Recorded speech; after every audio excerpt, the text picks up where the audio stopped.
If you're at a party and you're trying to impress a guy or girl, you probably don't want to talk about venture capital, growth equity, or private equity. Instead, you probably want to ask them about themselves.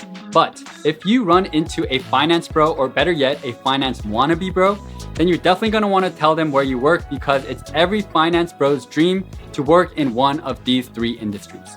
Today is video 2 in a 2-part series, and in today's video, you're going to learn how investors in each of these industries create value, what day-to-day responsibilities look like, what kind of financial modeling is performed, and lastly, hours and compensation. All right, with that said, let's first talk about how investors create value with their investments. Now, I know some of you in the comments are super woke and you're going to say, oh my God, these investors, all they care about is money and all they are greedy capitalists. And Karen, I'm not going to disagree with you. Just kidding, I actually kind of am. Investors actually add a ton of value to the companies they invest in. Otherwise, these companies just wouldn't work with them in the first place. So starting with venture capital, VCs first obviously add value through providing capital and giving startups the cash they need to get their initial products out the door and into the hands of early users. But it's not just about money. VCs also help founders navigate the wild ride of building a business by fine-tuning business models and advising on the best go-to-market strategies based on their experience with other startups. Next, VCs utilize their network to introduce startups to potential partners, big shot customers, and other key players who can help turbocharge growth. The top VCs are insanely well connected, and so helping founders hire top-notch talent is another area where VCs add a ton of value. And finally, especially having a marquee VC on board can be a huge credibility boost that provides validation to the market, which helps attract more investors, customers, and partners. Next, let's talk about growth equity.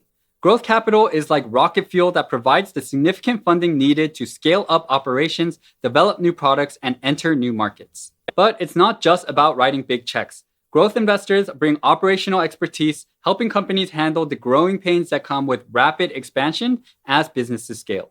And similar to VC, growth investors also have strong networks they use to help companies form strategic partnerships that open doors to new markets and helps expand reach. Next, growth investors help strengthen management teams by bringing in seasoned executives or by providing mentorship to existing leaders to ensure the company is well equipped to handle the challenges that come with scaling.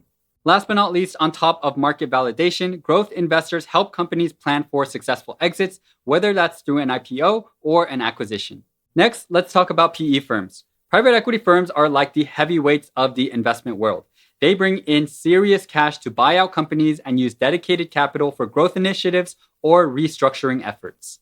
PE investors are all about efficiency, and so they implement best practices, streamline processes, and cut costs to boost profitability and make the company run like a well-oiled machine. Sometimes a company's strategy needs a total overhaul, and so PE investors come in and change the business model, explore new markets, or make a series of acquisitions in what are called roll-ups. PE firms are also known to replace key roles and entire management teams, and oftentimes will bring in people they have worked with before on a previous portfolio company or someone that has been heavily vetted.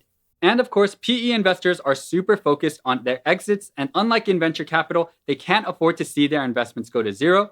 And so, PE investors plan strategically during the purchase, which can be a great thing for owners who want to sell their business, and certainly during their exits as well. Now, if you're watching this video because you're interested in breaking into private equity, you may want to check out the Private Equity Investing Certificate Program being offered by Wall Street Prep and Wharton, which is where I got my MBA. This program is sponsored by top firms like Blackstone, Carlyle, and KKR. And over 8 weeks, you can learn at your own pace through this online course that's taught by Wharton professors, Wall Street Prep's PE program director, and real estate PE investors, including David Rubenstein, the founder of Carlyle, and Martin Brand, the head of North America PE at Blackstone, who will cover topics like the PE deal process, valuation, how to think like a private equity professional, and more. By completing the program, you also unlock access to the alumni member database, fireside chats with PE investors, and exclusive networking events with the world's top private equity recruiters. If any of this is of interest to you, be sure to use my code RARELIQUID to get $300 off and sign up by the early registration deadline to get an additional $200 off. And I'll leave a link and information about all of this in this video's description. All right, now moving on, let's talk about the day-to-day responsibilities in each of these industries. Now, of course, there are so many levels in each of these industries, so I'm just going to really focus on one, which is the one you're most likely going to first work at, which is the associate level, aka the level right after your 2-year stint in investment banking. First up, venture capital associates spend a lot of time connecting with founders in one-on-one meetings, going to conferences and events, and at some firms, doing a lot of sourcing via cold emailing. These associates also work a lot on market mapping, which involves researching and understanding the startup landscape to identify potential investment opportunities and gaps in the market. VCs also need to stay on top of emerging industry trends, and many have said to me that they spend at least 5 to 10 hours a week reading news, industry reports, and etc.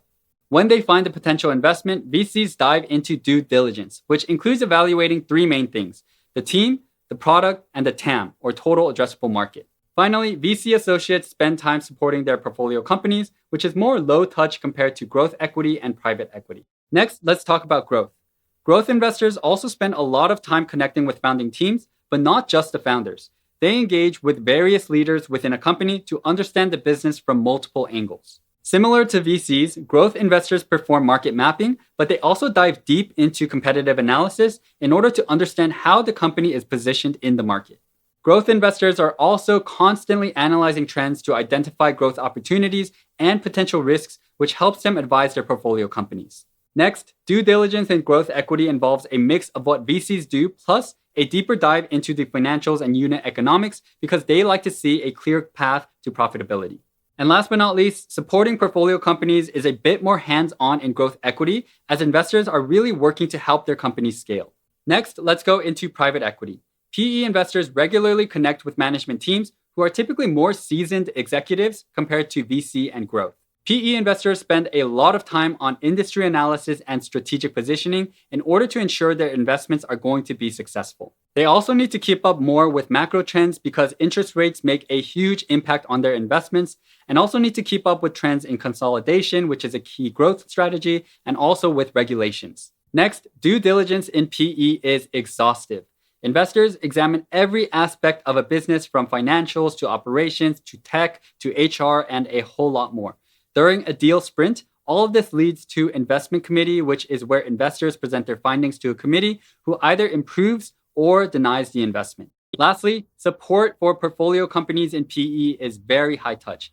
PE investors get deeply involved in the operations of their portcos because they own 100% of the company and are completely responsible for them, which is not the same for VC and growth. All right, now that you know what these investors do kind of on a day-to-day basis, let's dive a little bit more into one aspect of their job, financial modeling.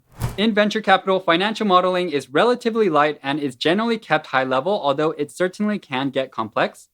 VCs model for market sizing and adoption, project revenue, conduct cohort math, which involves analyzing the performance of a set group of customers over a defined period of time, burn rate and runway analysis to see when companies need to raise funds again, cap table analysis to understand ownership and future dilution, and trading comps using KPIs or revenue multiples. Next, in growth equity, modeling includes market sizing from the perspective of acquiring more share and entering new markets, projecting out the majority of the income statement, unit economic analysis, which evaluates the profitability of a single unit of a product, burn rate and runway plus cap table analysis similar to VC, and lastly, comps using revenue and EBITDA multiples, and sometimes DCF models. Last but not least, financial modeling in private equity is the most intense. Modeling in PE includes analyzing the financial impact of strategic growth initiatives such as roll-ups, full 3-statement modeling often with tens of tabs and hundreds of rows each, projecting OPEX improvements, leverage and credit analysis, understanding equity ownership and modeling for incentives for operators, and comps, DCFs, and LBOs. Next, let's go into the hours and compensation for each of these industries. Now, for these topics, of course, there is a huge range depending on your level, which firm you're working at, which office, and etc. And so to just kind of consolidate, I'm going to be talking similarly when I talked about what you do as an associate, basically in around after 3 years out of college at the associate level. I'm going to be talking about that position in terms of the number of hours you work and the compensation you would earn.